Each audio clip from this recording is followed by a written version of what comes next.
अंदर के स्ट्रक्चर की, किसके, ऑर्गेनिजम्स की। कैसे याद रहेगा, एनए तो नहीं बोलते, कम ही बोलते हैं क्योंकि बॉडी में हेमोग्लोबिन कम है, ये दवा लिख के देते हैं, ले ले, ठीक है। तो कार्डियोलॉजी जो हार्ट के डॉक्टर होते हैं, जब आपने सुना होगा कि फीमेल रिप्रोडक्टिव ऑर्गन्स पे स्टडी करने को गायनेकोलॉजी कहते हैं। यहाँ पे हमने कितने 19 डिस्कस किए हैं और इसके बाद और भी है जो हम नेक्स्ट सीरीज में बाकी के कवर करेंगे। फिलहाल के लिए यू कैन रिमेंबर,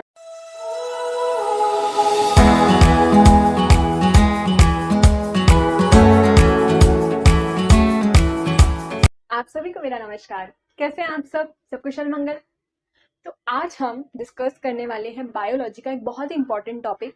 जैसे कि हमने लास्ट सीरीज में डिस्कस किया था, बायोलॉजी में हम जूलॉजी पढ़ रहे हैं, तो आज हम जूलॉजी और बोटैनी दोनों से कुछ ऐसे बेसिक टर्म्स डिस्कस करने वाले हैं, बायोलॉजी की टर्मिनोलॉजी डिस्कस करेंगे, जिसमें हम समझेंगे कि जो वर्ड्स हम हमेशा जब रीड करते हैं जो बहुत ईजी होते हैं, है ना, पर कभी या तो हमने सुने नहीं होते हैं या फिर उसका मतलब हमें पता होता है पर उस वर्ड से रिलेट नहीं कर पाते, तो इसलिए क्या होता है, बायोलॉजी बहुत डिफिकल्ट लगती है। तो ज़्यादातर जिनको बायोलॉजी डिफिकल्ट लगती है वो इसी वजह से लगती है, क्योंकि जो उसमें टर्म्स यूज होते हैं ना वो समझ में नहीं आते, otherwise it is very simple.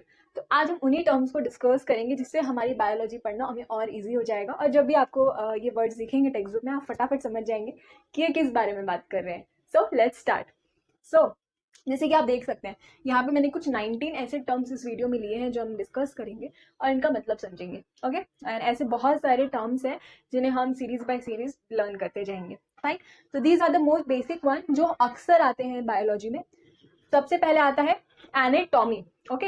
Anatomy क्या होता है, एनाटॉमी में होती है study about internal structure of organism, ठीक है। फील्ड ऑफ स्टडी क्या है, अंदर की स्टडी करना, अंदर के स्ट्रक्चर की, किसके, ऑर्गेनिजम्स की। कैसे याद रहेगा, एनए क्या है, ये एनए, एनए में क्या मतलब, अंदर की स्पेलिंग क्या होती है, ANADAR, ANA ऐसे कनेक्ट करके याद रख सकते हैं। एनाटॉमी मतलब अंदर के स्ट्रक्चर की स्टडी करना ऑर्गेनिजम्स। फिर आता है एग्रोस्टोलॉजी। एग्रोस्टोलॉजी क्या होता है, फील्ड ऑफ स्टडी क्या है, ग्रास। जब ग्रास के बारे में स्टडी हो रही है उसको हम कहते हैं एग्रोस्टोलॉजी। तो कैसे याद रहेगा, gross, gross grass, gross grass, है ना, तो इसको कनेक्ट करके याद रख सकते हैं। एग्रोस्टोलॉजी मतलब ग्रास पे स्टडी हो रही है, मतलब एग्रोस्टोलॉजी। फिर होता है आर्थ्रोलॉजी। आर्थ्रोलॉजी क्या होता है, इसमें होती है जॉइंट्स की स्टडी। आपने हमेशा सुना होगा जो भी प्रॉब्लम होती है जॉइंट्स को उसको आर्थराइटिस कहते हैं ना, कुछ भी जॉइंट्स इन्फ्लेशंस होते हैं, नीज प्रॉब्लम, एल्बो पे, जॉइंट पे कुछ भी प्रॉब्लम होते हैं उसको हम कहते हैं आर्थ्रोलॉजी। जब भी जॉइंट्स पे स्टडी होती है उसको हम क्या कहते हैं, आर्थ्रोलॉजी। फिर आता है एंथोलॉजी। एंथोलॉजी क्या होता है, एंथोलॉजी का मतलब होता है फ्लावर्स पे स्टडी करना, यानी कि फ्लावर और फ्लावरिंग प्लांट्स पे जो स्टडी होती है उसको हम कहते हैं anthology, okay.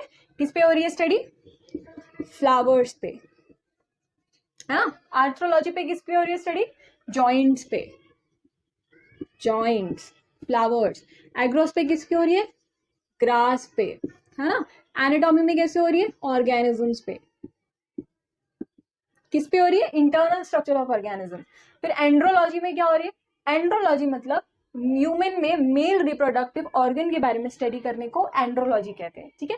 Human male reproductive organ, तो इसमें क्या है, जितने भी मेल रिप्रोडक्टिव ऑर्गन है ना उन सब पे स्टडी हुई, ये उसकी फील्ड होती है, इसलिए उसको एंड्रोलॉजी कहते हैं। जैसे हमने अपने लास्ट लेक्चर में मेल रिप्रोडक्टिव सिस्टम पढ़ा था, है ना, क्या कहते हैं उसको, एंड्रोलॉजी।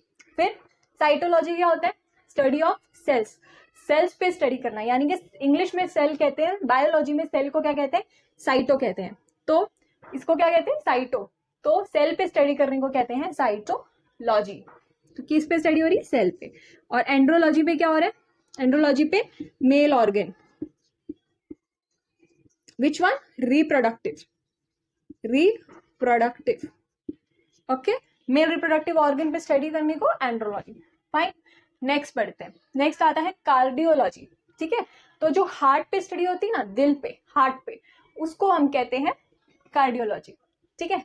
तो कार्डियोलॉजी जो हार्ट के डॉक्टर होते हैं, जब आपने सुना होगा कि किसी को हार्ट के इश्यूज होते हैं तो उसको कार्डियोलॉजिस्ट के पास ले जाते हैं ना, वही बाईपास वाईपास करते हैं, तो इसके लिए कार्डियोलॉजिस्ट को जो हार्ट के डॉक्टर होते हैं उनको कहते हैं, और कार्डियोलॉजी हार्ट की स्टडी को कहते हैं, किसकी, हार्ट की।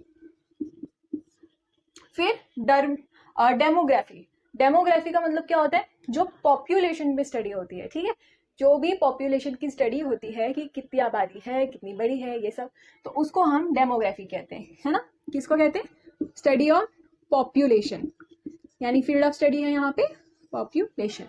फिर आते हैं डर्मेटोलॉजी। डर्मेटोलॉजी क्या होते हैं?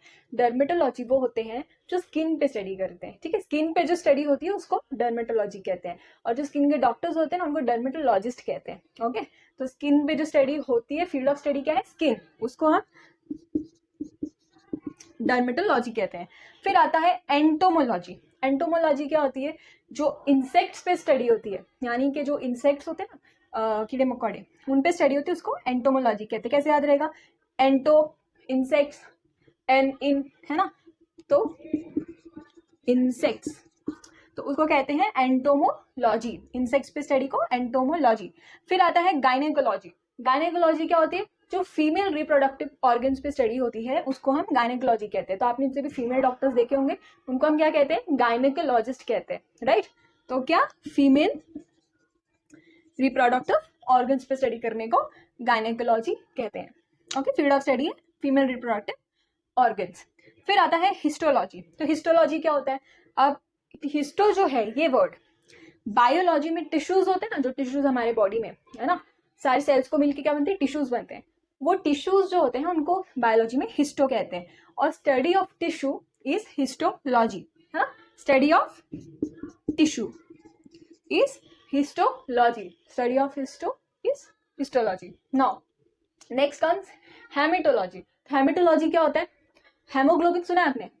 अब तो सब समझ में आ गया होगा, नहीं? तो हेमेटोलॉजी क्या होता है? हेमोग्लोबिन, यानी study of, field of study क्या है यहाँ पे? ब्लड। ब्लड पे जो स्टडी होती है उसको हेमेटोलॉजी कहते हैं। तो जब आप डॉक्टर के पास जाते हो तो बोलते हैं ना कि आपका बॉडी में जो है हेमोग्लोबिन कम ज़्यादा है, ऐसे सब ज़्यादा तो नहीं बोलते, कम ही बोलते हैं, क्योंकि बॉडी में हेमोग्लोबिन कम है, ये दवा लिख के देते हैं, ले लेना। तो जो HE हेमेटोलॉजी क्या होता है? हेमोग्लोबिन पे स्टडी, यानी कि ब्लड पे स्टडी जो होती है उसको हेमेटोलॉजी कहते हैं। फिर आता है मेमोग्राफी। मेमोग्राफी क्या होता है? ये this is related to breast cancer. Okay, उसके बारे में होता है, और जो ब्रेस्ट कैंसर को डिटेक्ट करने के लिए जो एक्सरे किया जाता है उसको मेमोग्राम कहते हैं, ठीक है। तो मेमोग्राफी किसे कहते हैं? ब्रेस्ट कैंसर से रिलेटेड होता है ये। फिर आता है माइकोलॉजी। माइकोलॉजी क्या होता है? माइकोलॉजी में होती है स्टडी ऑफ फंगाई। तो जो भी फंगाई और ये सब बैक्टीरिया होते हैं ना, इनके बारे में स्टडी होती है, उसको वो फील्ड ऑफ स्टडी होता है, तो उसको हम कहते हैं माइकोलॉजी। फिर होता है न्यूरोलॉजी। न्यूरोलॉजी क्या होता है? Neurology is the study of nervous system.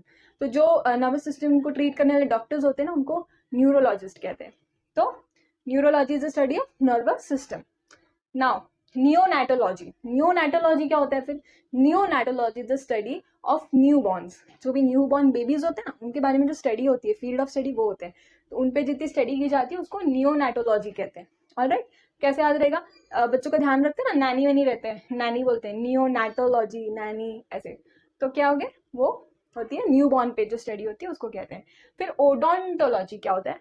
Odontology में होती है study on teeth and gums, है ना। कैसे याद रहेगा? डोंटोलॉजी डेंटल, है ना, डॉक्टर को कहते हैं डेंटल कहते हैं। ओडोंटोलॉजी मतलब study on teeth and gums. फिर ऑर्निथोलॉजी। ऑर्निथोलॉजी क्या होता है? It is the study on birds. जो भी पशु, सॉरी नॉट पशु, जो भी पक्षी होते हैं जो आसमान में रहते हैं, उड़ते हैं, वो सारे पक्षियों के बारे में जो स्टडी होती है उसको ऑर्निथोलॉजी कहते हैं। तो study on birds is ornithology. All right, so this was the basic terminology for biology. Okay, so यहाँ पे हमने कितने 19 डिस्कस किए हैं, और इसके बाद और भी है जो हम नेक्स्ट सीरीज में बाकी के कवर करेंगे। फिलहाल के लिए you can remember this. I hope आपको एक बेसिक सा इंट्रोडक्शन तो मिल ही गया होगा। आप इसे नोट डाउन कर लीजिए, और नोट डाउन करके आप इसे अच्छे से रिवाइज करिए, आपको ये हमेशा याद रहेंगे। एक बार ये याद होगी तो कि बायोलॉजी जब भी रीड करेंगे ना टेक्स्ट बुक, तो एकदम ईजी हो जाएगी। तो इसके लिए keep studying and comment me if you need any help, and thank you so much for watching.